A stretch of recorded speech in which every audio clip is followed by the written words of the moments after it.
pleased to introduce our featured author, Connie Zweig, Ph.D., a retired Jungian therapist and author of the award-winning book, The Inner Work of Age, Shifting from Role to Soul, and Meeting the Shadow on the Spiritual Path. And the two recently updated books she'll be discussing today, Romancing the Shadow and Meeting the Shadow. Welcome, Connie, and thank you for joining us. I thank you all for coming. So we're all set. And it's just never too late to talk about how to improve our intimacy and deepen our relationships. So you heard about the other books, but today that's going to be our focus, and it's going to be focused on later life. So I'm going to share my screen, and I'm going to start a PowerPoint. And then when this is done, we'll have a lot of time for questions and comments and all that good stuff at the end. Okay, so some of you may know something about the shadow, and some of you may be really unfamiliar with this concept. So today I'm going to take a little while to introduce you to the terminology and the framework, and also the method of shadow work so that you can apply it as an elder and begin your own self-reflection to do shadow work after the workshop. During our time together, I'm going to pause several times for you to write and self-reflect. So if you would please get paper and pen, it's much nicer to do that self-reflection work with paper and pen than on your device. So if you would have that handy, and if you don't have enough time to complete each exercise as we go through it, you can find a lot of this in my books. So I'm going to give you just a second in order to get a paper and pen.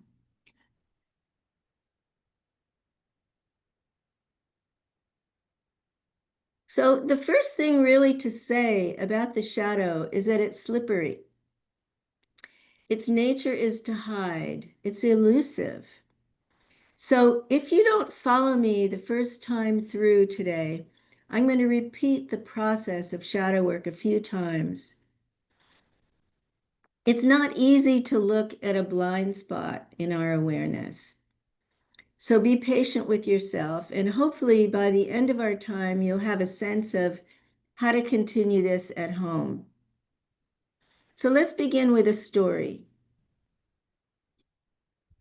In Oscar Wilde's only novel, The Picture of Dorian Gray, the central character, Dorian, is a beautiful, vain young man in 19th century England who sees a painting of himself that's so beautiful and flawless that he wants to stay that way forever. And so he makes a pact with the devil. He says that all signs of his aging, of his flaws, would go onto the painting, and it would be hidden in a closet, never to be seen by anyone. But from time to time, Dorian's curiosity gets the better of him, and he pulls the painting out of the closet and he looks at it. And he sees the youthful face showing his greed and his shame and his flaws.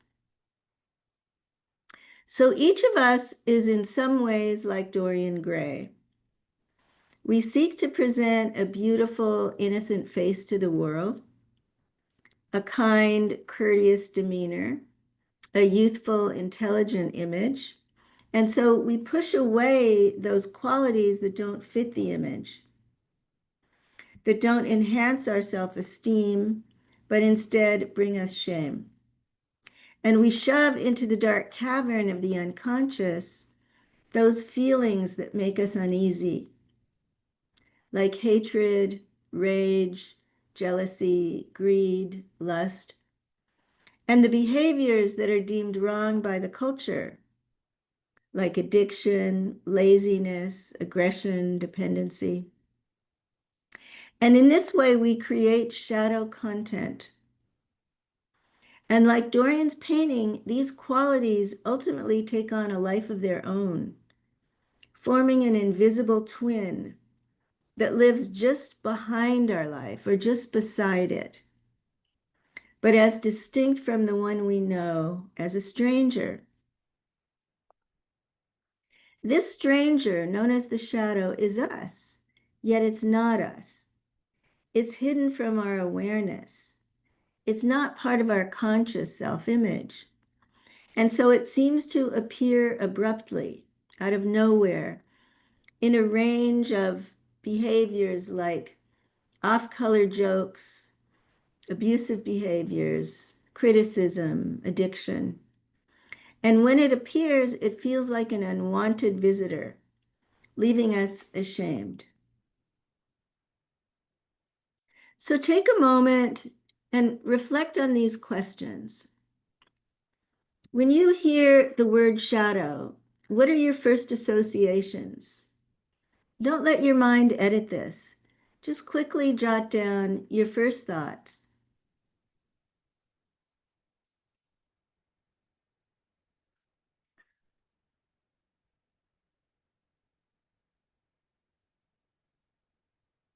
Do you have a shadow?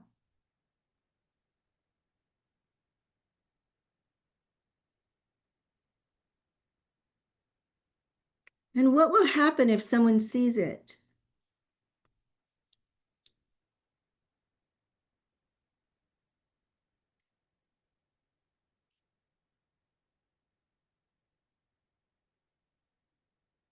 How are you like Dorian Gray?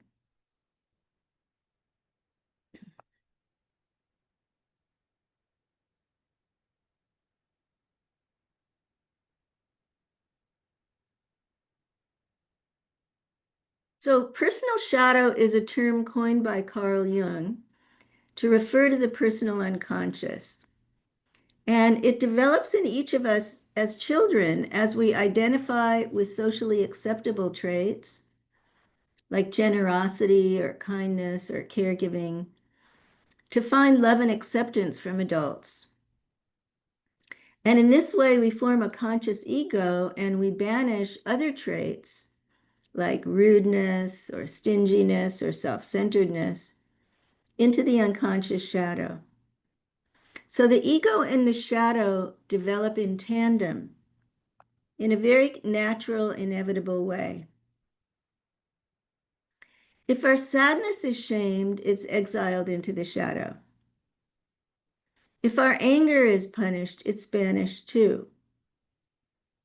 But it's not all, quote, negative material that becomes shadow content. If our musical or artistic talent is dismissed, it gets buried too. The great poet Robert Bly liked to say that when we're 1 or 2 years old, we have a 360-degree personality. Energy radiates out from us like a living globe. And one day we notice that our parents don't like a part of that ball of energy. They say, "Can't you be still?" Or "It isn't nice to hit your brother." And behind us, we start to stuff these qualities and behaviors and feelings into an invisible bag. And the parts of us that our parents don't like get shoved deeper and deeper into the bag. And by the time we get to school, the bag is growing larger. And then guess what happens? The teacher says, "Good kids don't get angry." So our anger goes into the bag and we become nice. And in high school, we do a lot of bag stuffing to be accepted by our peers. Maybe we stuff our intelligence to be accepted by the athletes, or we stuff our athletic gifts to be with the honor students. And by the time we're 20, we only have a slice of that globe of energy left. And then we meet a man or woman who has his or her thin slice. And we marry thinking that we know that person, even though there are huge parts of her and of ourselves in the bag. So we spend our lives until we're 20 stuffing the bag, and we spend the rest of our lives trying to get everything out again. And that's shadow work. So take a minute or two and see if you can identify for yourself the family feelings, attitudes, and behaviors that shaped your conscious identity and those that were forbidden and repressed.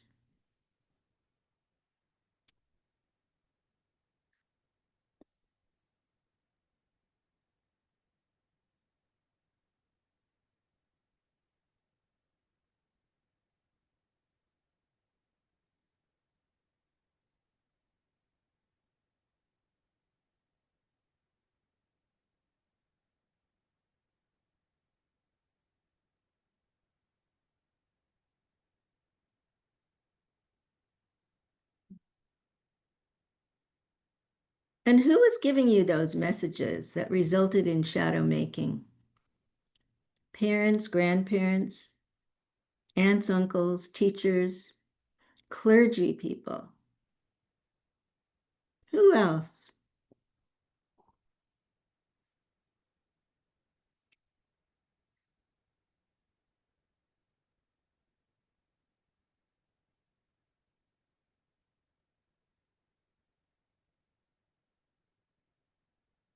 And what strategies did they use to control you or limit you, correct you, or punish you? Did they make direct statements? Did they use a threat of punishment or actual physical punishment? Did they use shaming? Or did they model an open expression of feelings and opinions?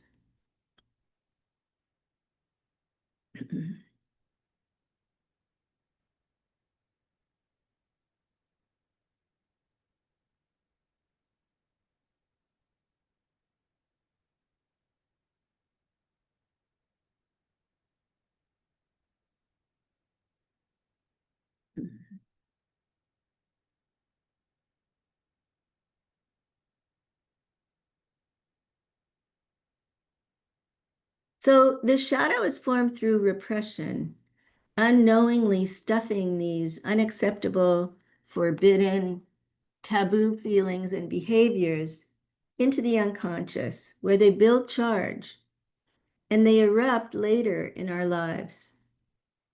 We meet the shadow in small eruptions every day. When we feel possessed by a mood or by an action we can't control, when we feel humiliated by an unacceptable part of ourselves, the critic, the liar, the couch potato, the thief. At these times, we feel as if our conscious intentions are crossed by an unknown opponent that cannot be tamed. And we meet the shadow in projection when we unknowingly attribute something to others that we can't stand in ourselves. And we might meet some strangers and say, he's so aggressive, or she's so seductive.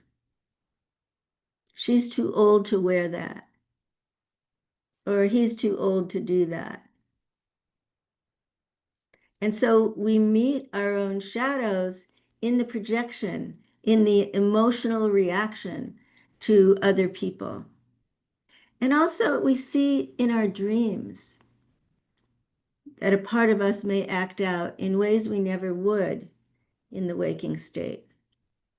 So, the aim of meeting the shadow more consciously is to develop an ongoing relationship with it and begin to reclaim our fuller range of feeling and more choices in action and gain insight into its deeper message. Our first response to the emergence of the shadow is denial. We deny that our comment was cruel, or we deny that the dream means anything. We deny that the mood has a message for us, or that the behavior is us, right? I'm not really a critic. I'm not really a thief. I won't ever do that again. I'm not an addict. That was the last time. And denial is that initial self-protective mechanism that keeps us from acknowledging the shadow. And the denial leads to distraction or dismissal. So we miss the message that's encoded in the eruption of the shadow. And we don't learn about ourselves. And we don't move to deeper self-awareness. So that's why the first step I want to suggest is learning how to quiet our minds and center ourselves. And then we catch a glimpse of the shadow as it erupts and then disappears again. So to meet a shadow, to face a difficult, uncomfortable part of ourselves, we need to prepare. We do this with a centering practice, creating an internal refuge that we can return to again and again. You can use belly breathing or mindfulness.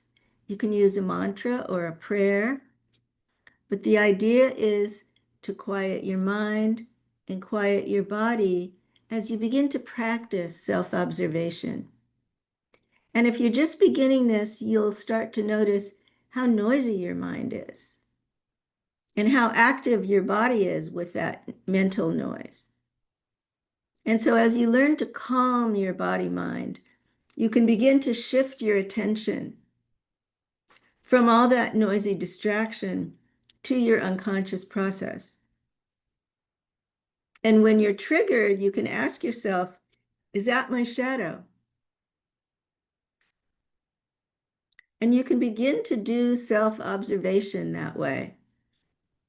Is that my shadow? This is self-observation is the first step. So again, the nature of the shadow is to hide. It's to remain outside of awareness. We can catch it when we recognize a projection, when we look at our dreams, when we acknowledge it in a mood or a joke or a comment, and then it will recede back again behind the curtain.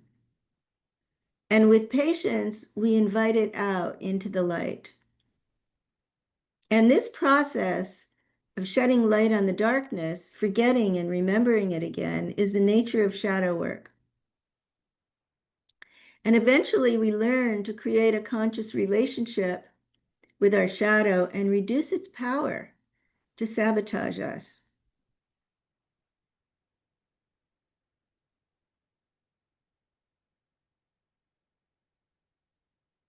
So each shadow character has repetitive cues every time it appears.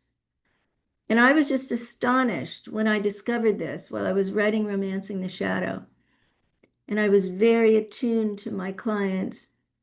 And I found that each time a particular part, what I call a shadow character, would arise, it had the same inner dialogue or repeating thoughts.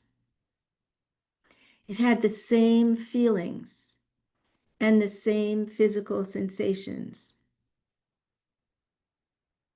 And so you have three cues with which to identify a particular shadow character.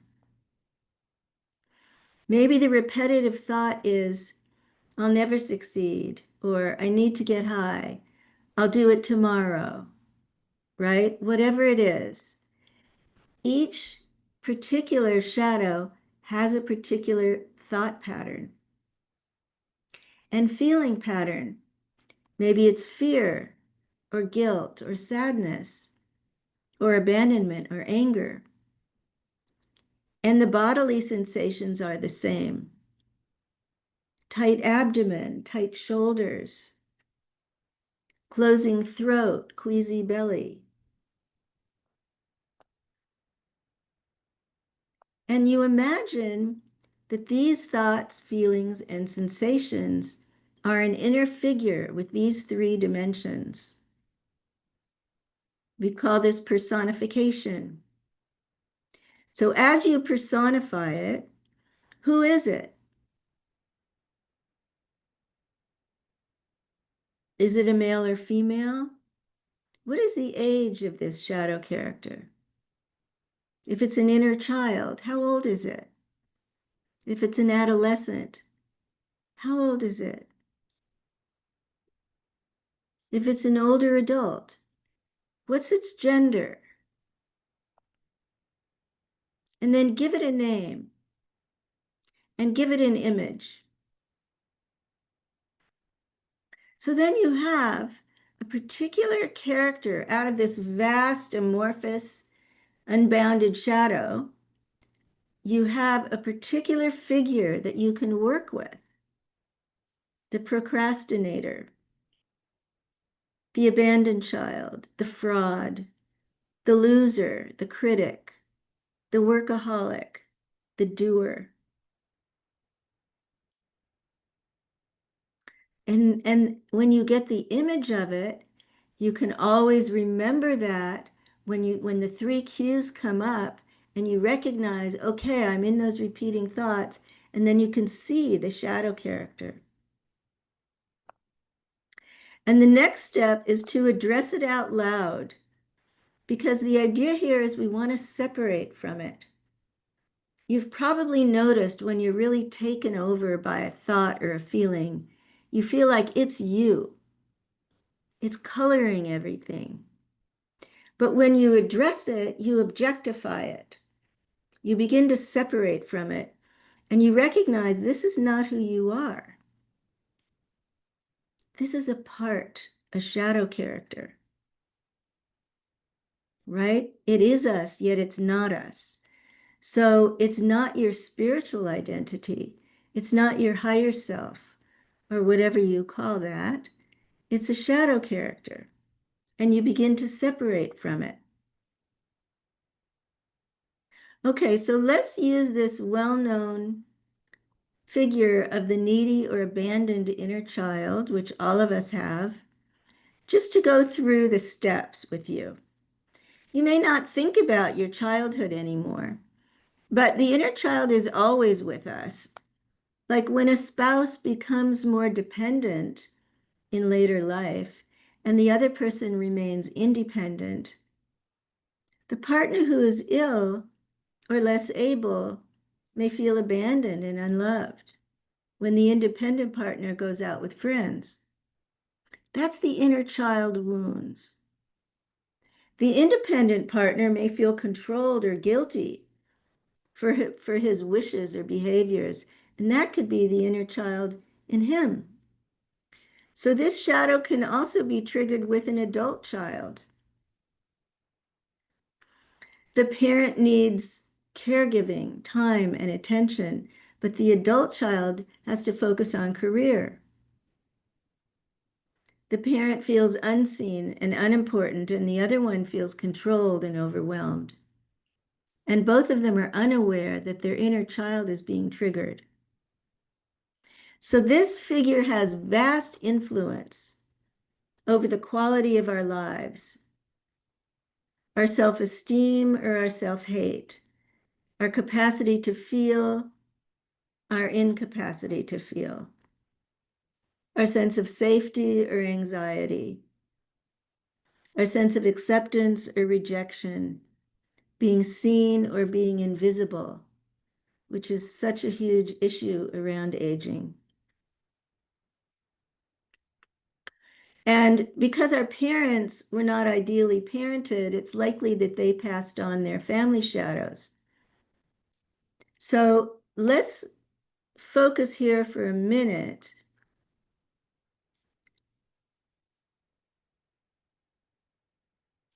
and give you some examples.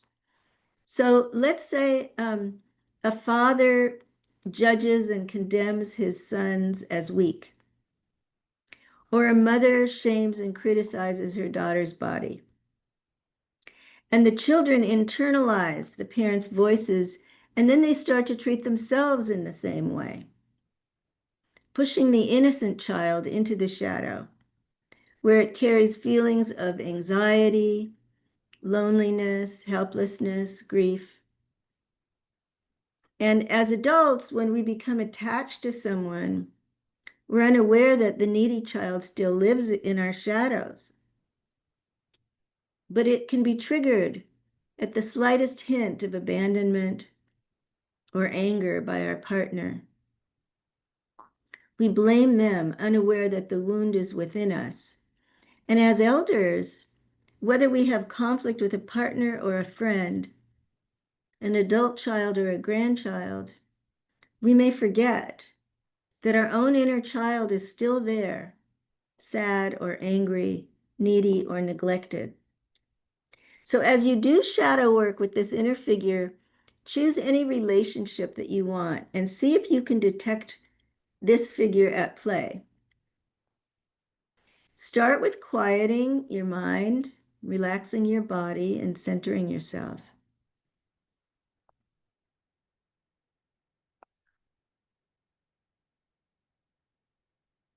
Then identify the presence of the needy or abandoned child by repetitive thoughts. What do you say to yourself? I'm alone. No one ever loved me. If I could find someone, I'll be okay. Feelings, despair, loneliness, helplessness, self-hate.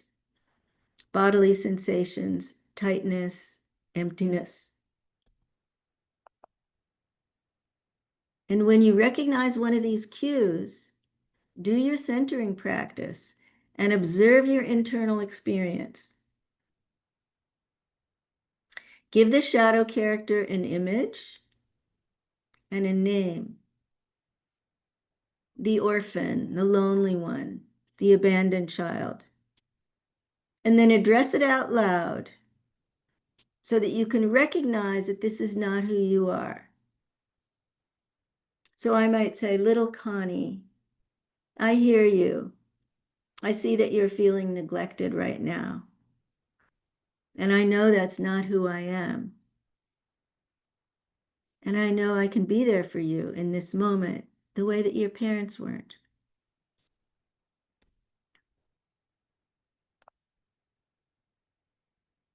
So you're meeting a shadow figure, the needy or angry or abandoned inner child. Take a moment and jot down, what are the consequences of identifying with this child and letting it control you?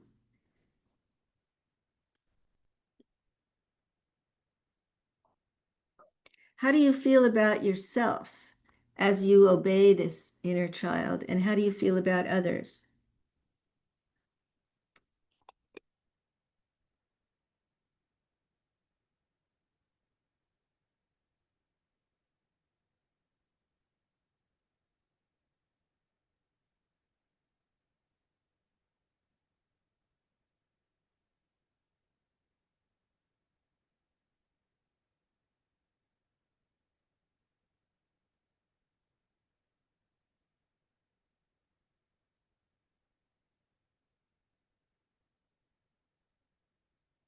One woman recently told me she didn't marry or have children, and she's 70 now, and she has friends who have grandchildren.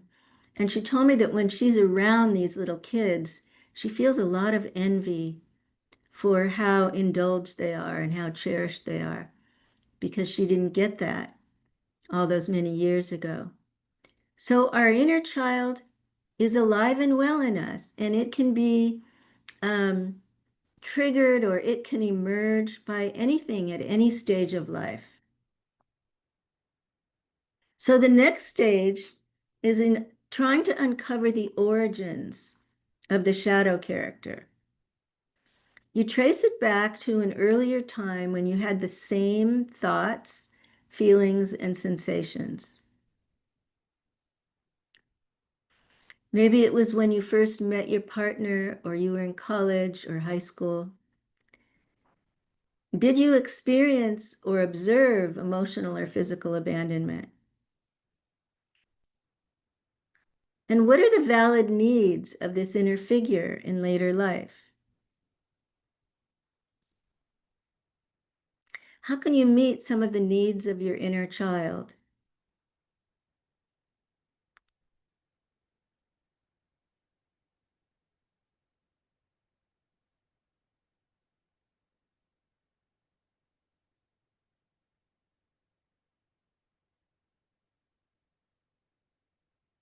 Does he or she need soothing or play, to be seen or to be heard?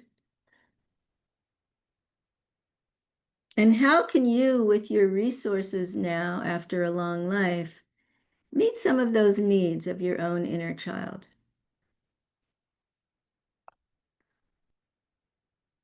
So Carl Jung wrote, when an inner situation is not made conscious, it happens outside as fate.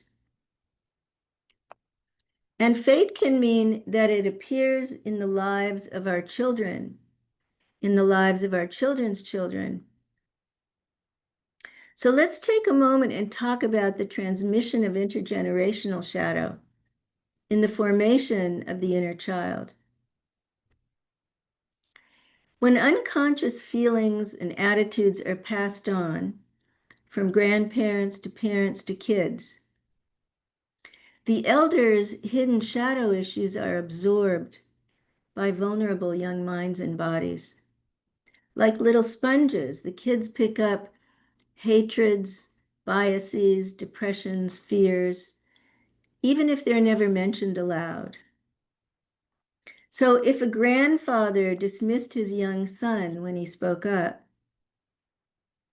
and punished him with alone time in a dark room, then that son grows up with an inner child who feels unseen and unheard and abandoned.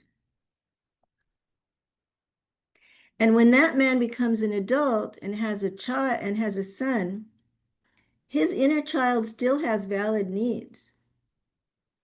But those needs may act out by yelling or demanding or controlling behavior as a shadow character erupts and sabotages his real need for contact.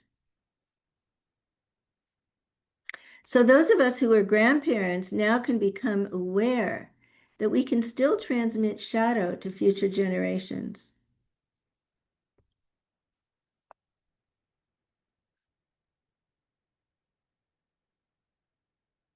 For many of you in long marriages, listen to this section in the context of your early years. If you're a widow or widower and you want to meet new people, you can listen to it to date people more consciously. So what happens when we meet a potential partner with a long bag of shadow characters? A foodie, a tyrant, a distancer, a rebel, a liar. When two people meet, their hearts open, but so do their imaginations. And through projection, the shadow expels both positive and negative traits by attributing them to other people and disowning them in ourselves. Projection is like shooting an invisible arrow. And each of us carries a kind of arrow's quiver on our backs. And every so often, one of them shoots out, oh, that person is so stupid, or that person looks beautiful inside and out.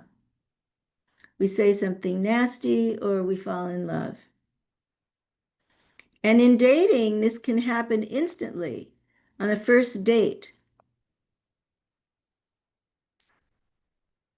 And our shadow goes in search of its lost traits in an effort to recover the full range of our personality. So our unconscious fantasy image of the other person is a composite of parental qualities with which we may identify and repressed traits banished into the shadow. And when we feel a match, the promise to heal old wounds and feel loved emerges. And that's why we may later dislike the very traits we were drawn to in the first place. A partner's sensuality may be alluring, but later it may seem threatening. A partner's intelligence may be attractive, but later it may seem intimidating. A partner's independence may be a draw, but later it may feel abandoning.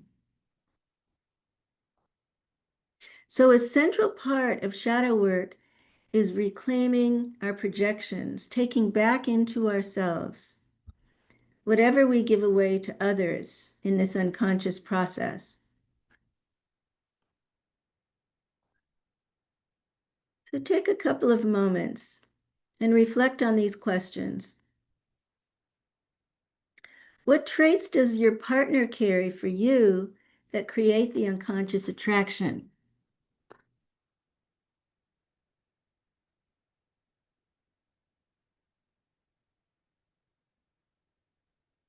Can you see that trait in one of your parents?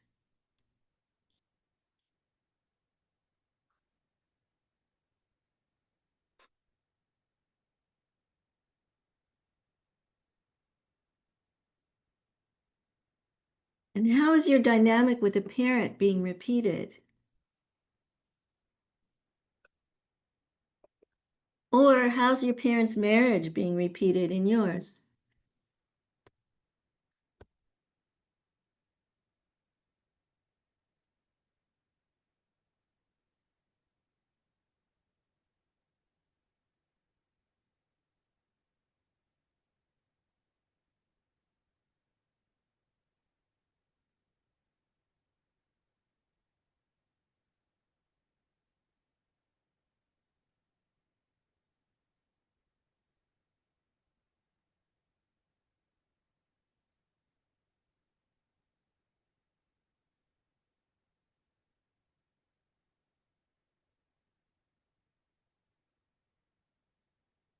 Let's look at an example of a couple from my therapy practice.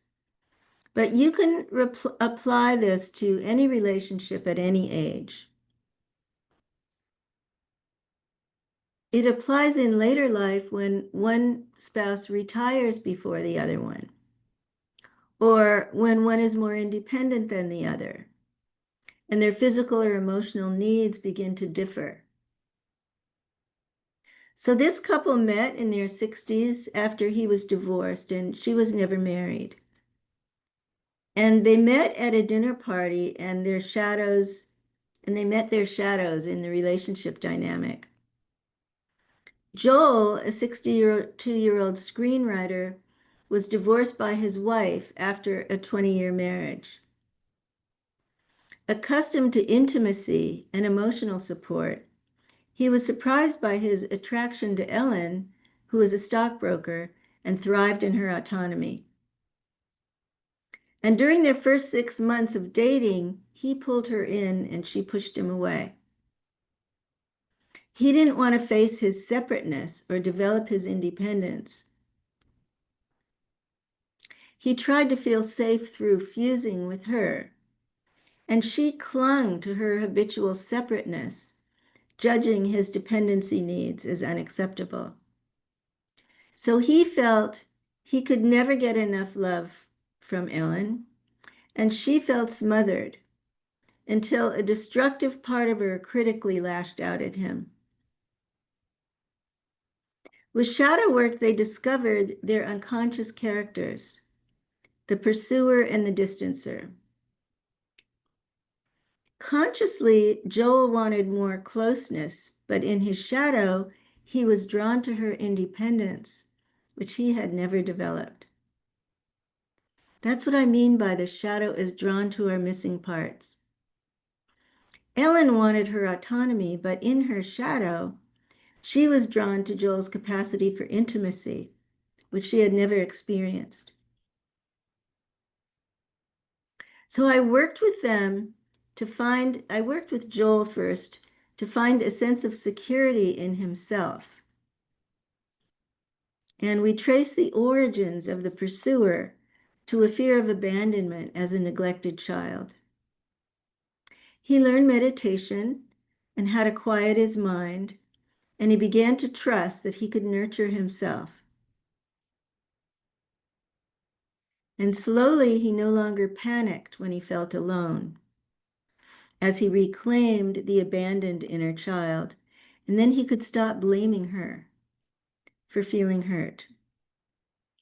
And Ellen did her shadow work too.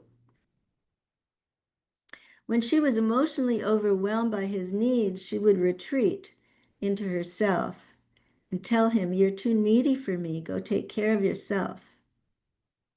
She was making distance unconsciously with her criticism until she learned to speak in I statements. "I need more time alone. I'm feeling overwhelmed. Please give me some space." And as she learned to make boundaries more consciously, she began to trust herself and allow herself to feel loved.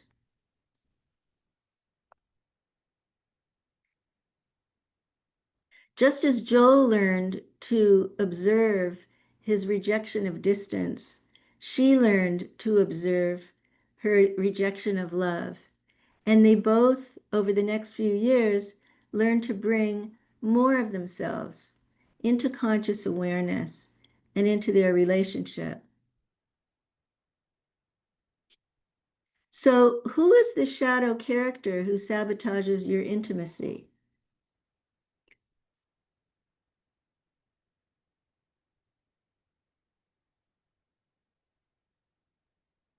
What does it say and feel like and sense in your body? Give it a name and an image. Distancer, pursuer, controller, critic, love addict, needy one, avoider, workaholic, overgiver.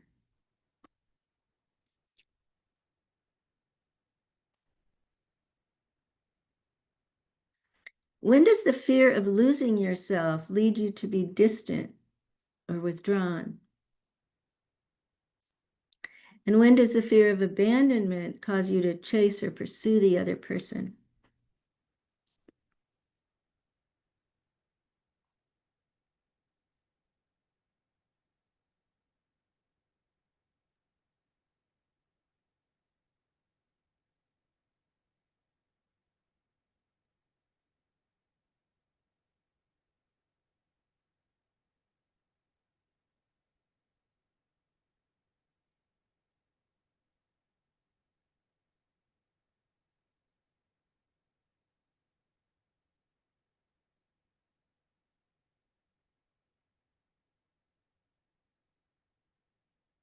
How does your partner relate to these characters in you? And how would you like that to change?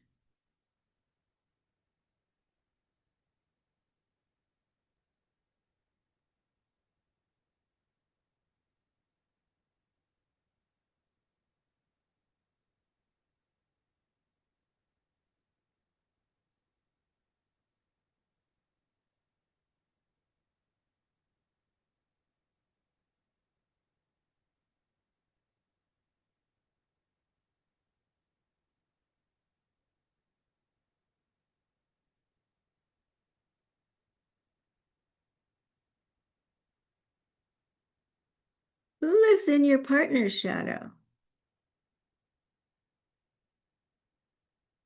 And how do you relate to these characters in him or her?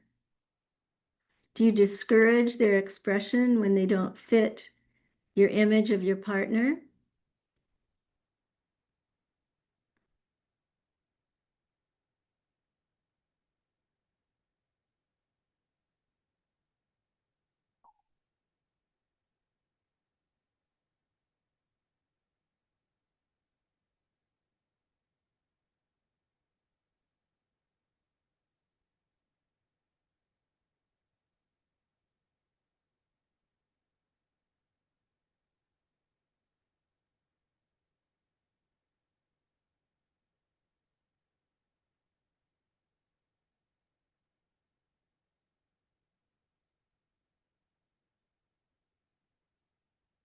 So we've explored a few individual shadows and what's in your relationship shadow.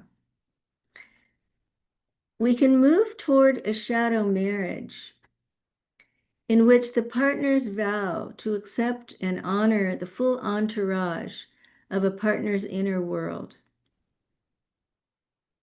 They enter the marriage consciously, vowing to wake up to their own shadow awareness when they're triggered, and promising they'll stop blaming and reclaim their projections.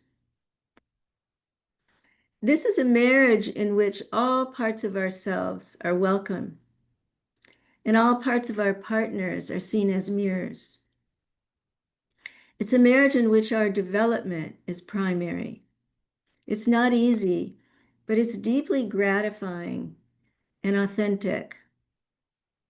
When my husband and I got married about 30 years ago, our shadow characters made vows to honor and respect one another. And this is the promise of a shadow marriage.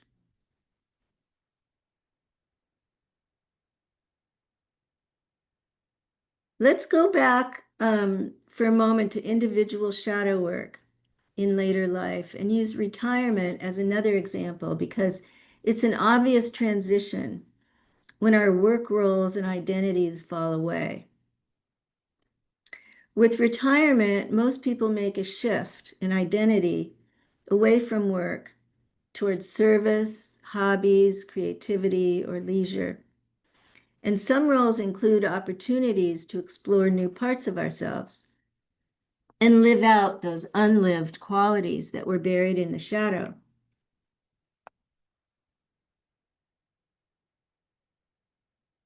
So, why are so many people afraid of retiring?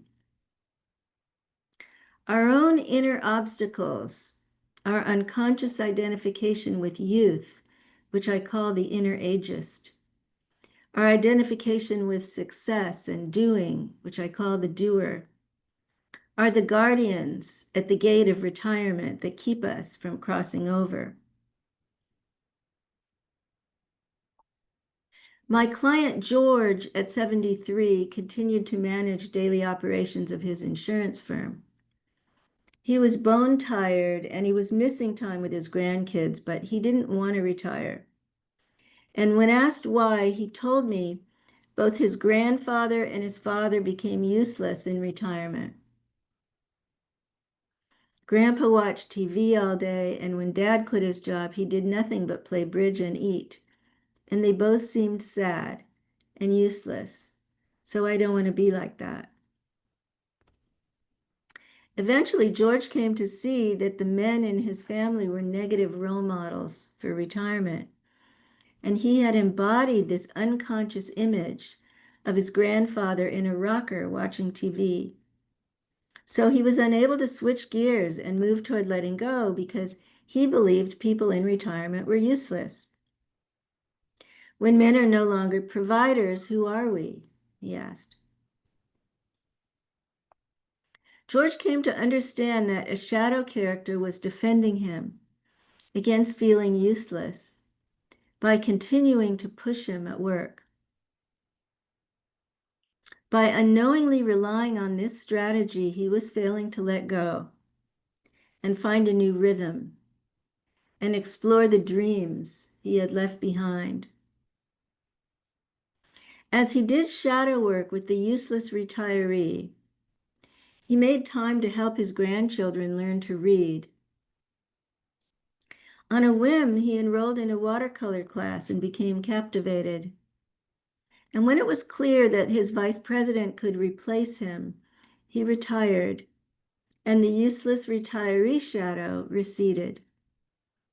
He told me, I feel a sense of freedom that I didn't know was possible.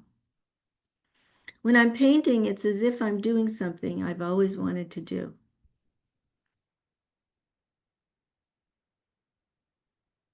Like retirement, illness can mean immediate loss of roles and responsibilities. Our identity shifts from provider to patient, spouse to caregiver in an instant. And a serious illness in one partner or family member can trigger other disagreements and shadow issues with emerging decisions. When to sell the house, move to assisted living, whether to hire outside help, when to write a trust, and choose beneficiaries, who to choose for power of attorney, when to call palliative or hospice care, how to write an advance directive, and how to speak with family members about these tender concerns. And what if you and your partner or adult child disagree? I suggest you attune to your shadow.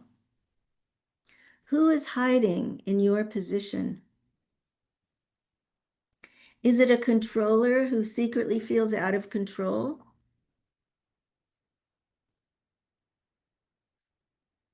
Is it a caregiver who secretly feels burdened and resentful? Is it a know-it-all who secretly has no idea what to do? Is it an inner child who's terrified of being alone?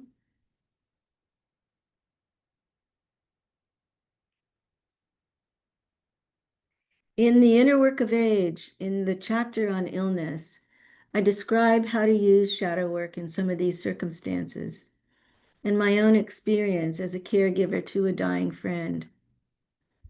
As I helped her and advised her, she began to project her controlling mother onto me and resist everything I said.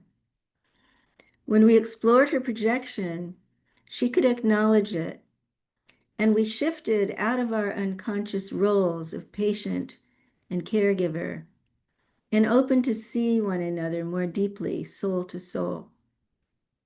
So if we identify with one of these roles, we risk becoming rigid and narrowing our identity rather than moving toward the spiritual task of age.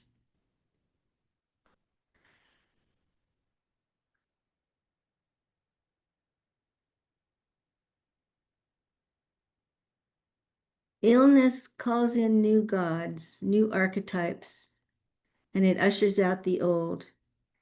And it can shift our focus from fixing what's broken to connecting with the unbroken soul. So, who is the shadow character who stops you from stopping? What is it saying to you? What are your feelings? Notice the thoughts, feelings, and sensations of the shadow character. Give it a name and an image.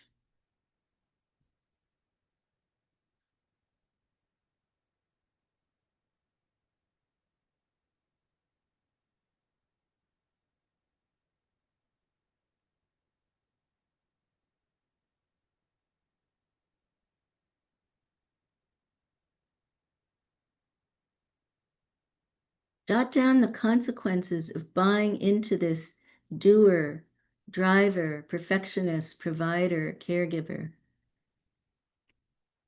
How do you feel about yourself and how do you feel about others?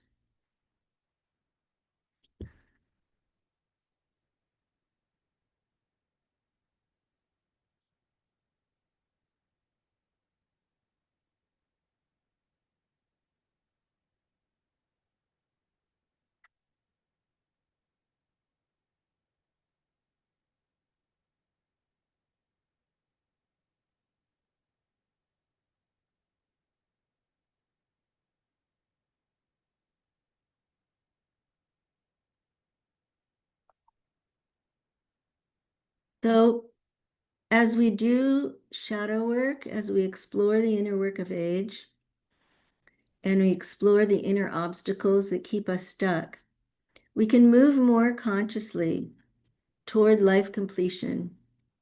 We can break some of the emotional patterns in our relationships, even after many years that haven't been serving us. We can stop blaming and become accountable for our own words and actions. We can give and receive forgiveness and complete our emotional unfinished business. We can move from achievement to contemplation, from denial to awareness. We can find a spiritual practice, and we can give our gifts to the next generation. As we move toward life completion with peace in our hearts. And with this work, we step into the archetype of the elder, and we leave behind our legacy for the future grandchildren.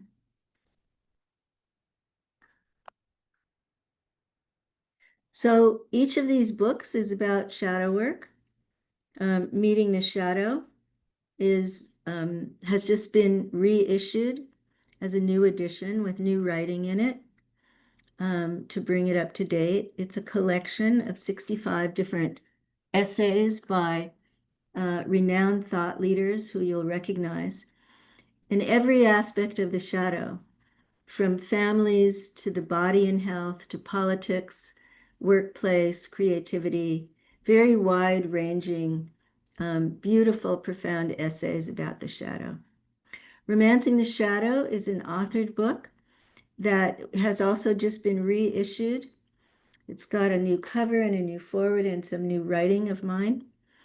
And it focuses on relationships and how to do the practice that I presented you today in any relationship. It's not only couples, but in any relationship in your life that you would like to explore.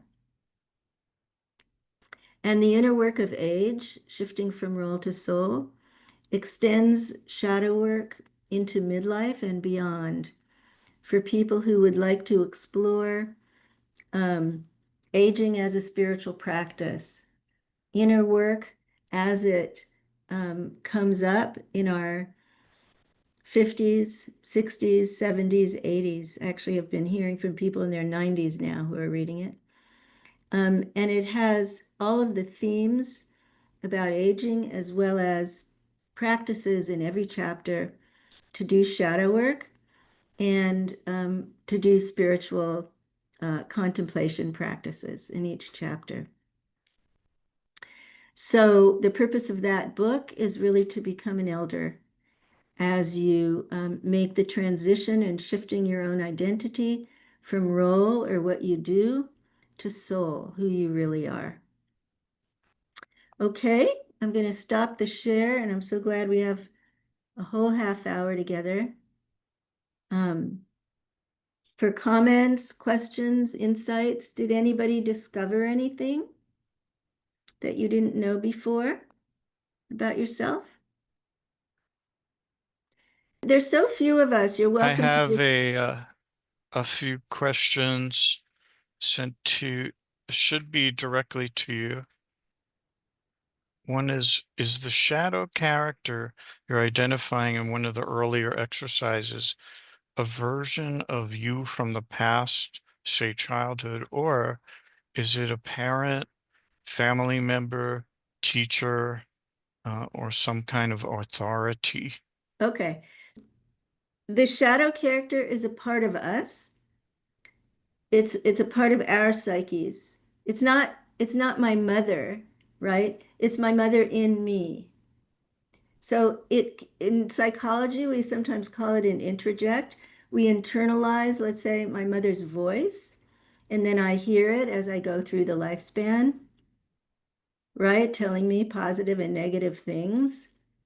But because most people are not that conscious of um, the process of introjecting the parent, we get lost in it. And we think it's like, overbearing and controlling.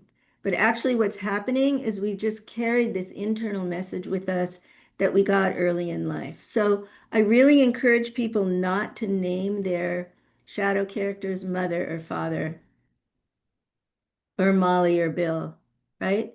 Because the point is not to blame our parents. The point is to become conscious of the impact of the relationships we've had.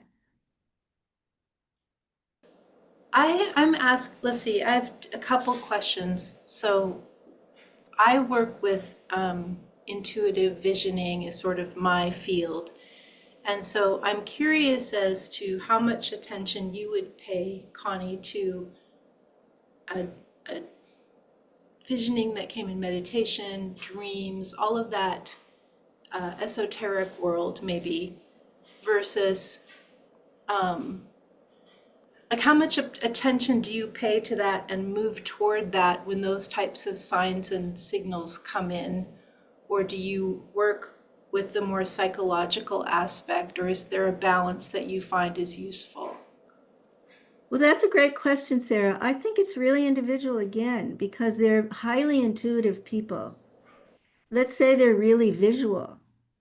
So they see the same image every time a shadow character comes up.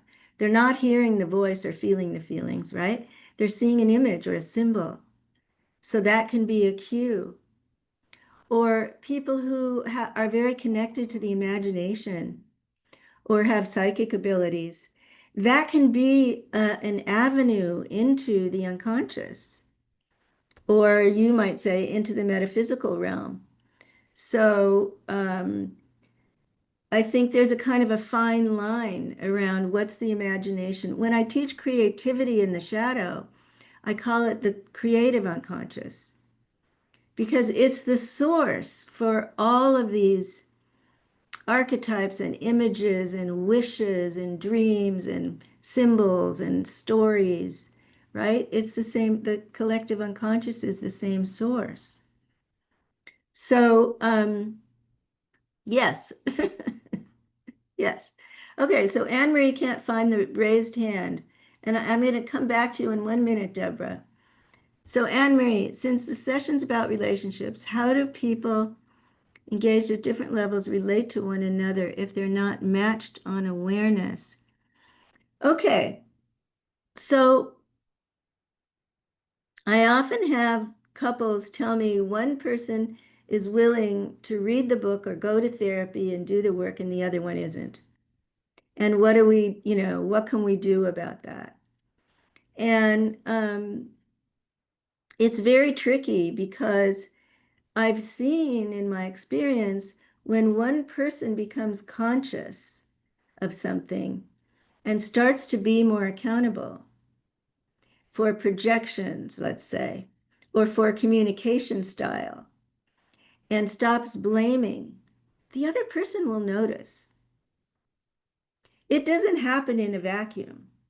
And so one person can begin to cultivate shadow awareness, speak differently, feel differently about herself, and the relationship dynamic can be shaped by the one person. It's better if there's a team effort, I think, ideally, but it's not for everyone, and everyone is not oriented to inner work. And some people need to be focused on building a financial foundation in their careers. Some people are focused on raising kids, people have their attention on different balls. So I think it's important that we don't feel, if our partner's not interested, that we don't feel we shouldn't do it, that it's useless. I think, if you're cultivating your own development, like I had so many people in my practice who came to therapy as individuals who were in relationships and the partner didn't come. But slowly, slowly things can change. And if they don't, what happens is the person who's doing the inner work starts to recognize the limits of the relationship and then ask the question, can I accept it this way or not? Right? I'd love to hear your voice. Any thoughts about what I said? No, this is really, really helpful. I mean, because I think, yeah, or it could be, a parental relationship where I think I asked out of, the potential for resentment to build up if someone feels like they're doing all the work, and then where do they like let that lie if they're the ones who are, trying to release the blame or hold themselves accountable. So I think Right. what you're saying, I think definitely speaks to what I was asking. Yeah, I think when we're doing emotional repair with our parents, and we're wanting to give or receive forgiveness, sometimes it only goes one way. Sometimes the other person is not prepared to do that. And so we do it to the best of our ability, right? And then we know that we've done that. And Mm, that's as far as we can get is okay. I gave it my best shot. I gave the forgiveness. She wouldn't forgive me or he wouldn't forgive me. Okay, now I know I have to live with that. So we kind of face the limitations of the relationship. mhm. It's really great to see you. It's great to see you too. Anne Marie is an old friend and she surprised me showing up here. That's really sweet. And we Okay, have two questions. Do you see them? Do you see yes, raised hands? Okay. Deborah. Okay. First of all, thank you. I very much enjoyed and learned a lot from what you said. Didn't answer directly. But in doing, trying to do this process, I'm sure it's embedded in one of your books. How can I make sure that I'm not suddenly glomming onto the old assumptions I have about who I am and what happened, my old stories, as opposed to unearthing this other part? I have some ideas. It's kind of like you feel something feels different as opposed to the rote. But maybe, what are your thoughts on that? How do we go at the usual script we go through? This is what happened, and this is why it happened, and this was the result. And how do we reclaim that? It's about taking those projections back. It's about what are those little parts of me I don't want to own? And are they the same parts I don't want to own because that's the comfortable one to say? Thank you. Okay, okay, such a good question. You know what really helped me with that was doing a life review, which I've outlined in the inner work of age in great detail, including the shadow dimension of the life review, because the unlived life in the shadow is part of our story, even though we're not aware that it's being lived out. And what happened for me as I did that, as I kind of um, looked at the main plot points in my story and the main characters and the main um, how the mentors showed up, how the career changed, how the friends showed up, different how things unfolded. I saw patterns that I hadn't seen before. I saw archetypes, I saw deeper patterns. And because I've been doing meditation for a long time, at the same time as I was identifying the story, I was practicing letting it go. Because there's a moment when, in our aging work, we need to recognize I am not my story. That's not who I am. And there's a lot of, given the identity politics we're living with now, and the sort of narrow identities that people are taking on around race and gender and sexual orientation, there's a lot of identification with our stories, victim stories, and it's not liberating. It's narrowing in terms of identity. So I would say when you do some kind of spiritual practice and you begin to notice that the thoughts come and go and they just float through like clouds, it's the same thing with the story. And whether it's the victim story or the success story, it's not who I am. It's not really my deepest nature. And whatever you call that, you can call it your Christ nature or your Buddha nature or your higher self or spirit or the breath that moves through everything, whatever you call it, that's not the story, right?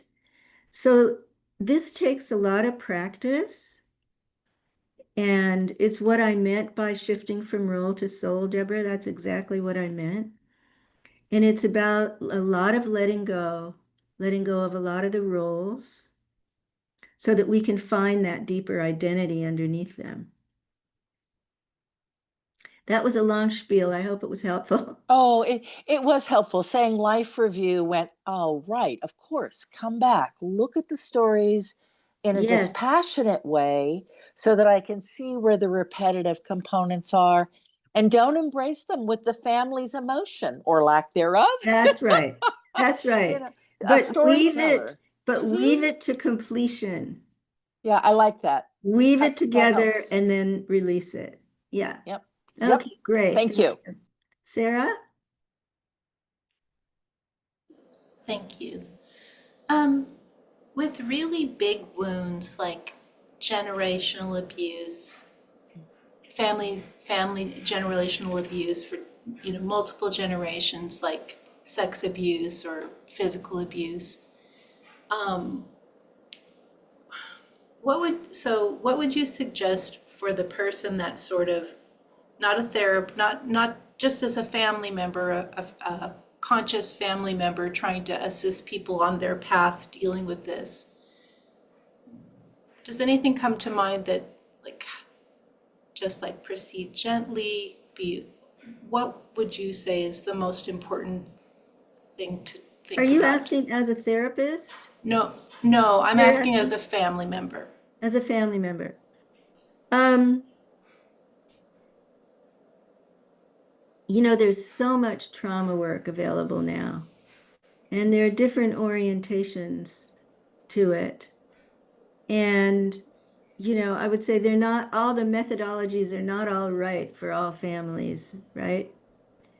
Um, so some of it is starting slowly and gently and asking who's open to what here?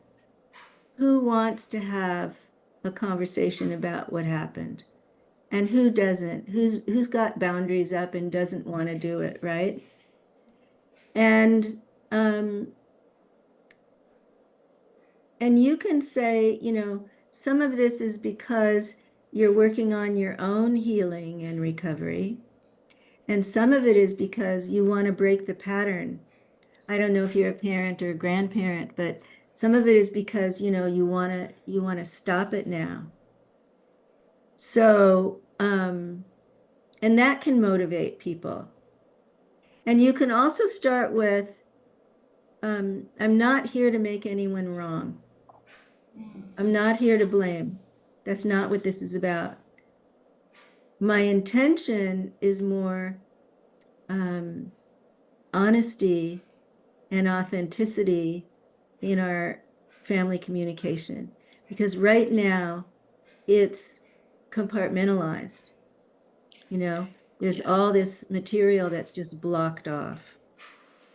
And I'm just wondering who is available to talk about it with me. thank you. That's very helpful. Thank you. Okay. There are also, family systems therapists, if there are multiple family members who are open to doing the work. There are therapists who work with family members.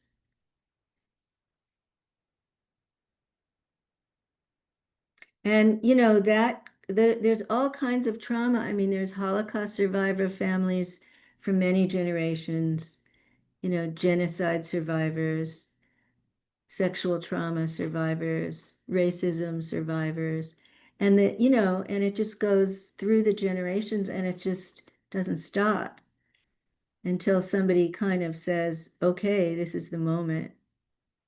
We're going to change the direction of our family. For people seeking therapy who want to do shadow work, is the shadow a Jungian concept? Should one seek a Jungian therapist? Every therapist comes to this work with his or her own history, and it can be a history of trauma, and it can be a history of difficulties and difficult marriages or difficult families. So each therapist, it's important from my point of view, if you're looking for guidance or help, to do consultations with people and check them out. Check out how you feel. when you're speaking to them? What are you saying to yourself? What are you feeling? Is there a shadow character there when you're connecting with a therapist? So I would say that Jungians are more trained than other therapists in orienting to the unconscious. That's what we mean by depth psychology. And if you want that orientation, it doesn't mean they know my method. Some of them do, but it doesn't necessarily mean that they do. But they do have ways of working with the shadow in their own. A lot of them do dream work. Because part of what's happened with the field of psychology now is probably, is it's really been medicalized. It's about drugs now and about the brain, neuroscience, and brief therapy and cognitive therapy. And those are very different from shadow work. So if you're really looking for help, take your time, check people out, and see how you feel with them. You don't have to commit right away. Hi, Cheryl. Hi there. Okay, my mom died a little while ago, and it's been 10 years of caretaking. And I see, looking back, how I had different periods of highs and lows and everything in between. And what I'm trying to do now is to make peace with some of that stuff.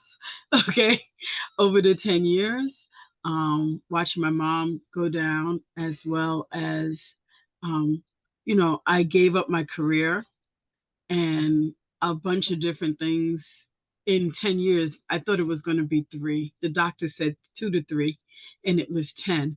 And so I came to this workshop wanting to make peace with, and to get an opportunity to nurture all those things that I had to hold at bay for the 10 years while I cared and was a primary caretaker and worker and everything else. And so I'm listening to this. I love that you had a lot about relationships. But as a single person, I'm also thinking about stuff for me, because I don't want to get involved in a relationship not having at least had some really good conversations with my shadow so that stuff doesn't taint a relationship. Yeah. Well,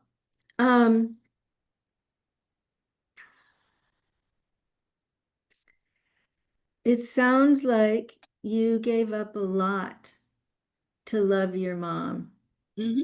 and to care for her. And there's something precious and beautiful and generous in you to do that. And I'm sure at the same time, it gave back to you. It gave you purpose, right? Mm-hmm. It gave you meaning. And now that she's gone, that part of it is gone. So I imagine that there's a kind of an empty space in missing the role of the caregiver. I know Mm-hmm. that happened with me. I took care of my dad when he had Alzheimer's. Mm-hmm. And I had him, he wasn't in my home, so I wasn't the only caregiver. I had him in a facility, so I had help. But I was there with him. And so I know, the before and during and after what that's like. Um, and one suggestion I would make, Cheryl, is um, I felt very complete with my dad when he died. I was able to say to him everything I needed to say. And we healed a lot of stuff from the past. I wasn't able to do that with my mom. We were not able to really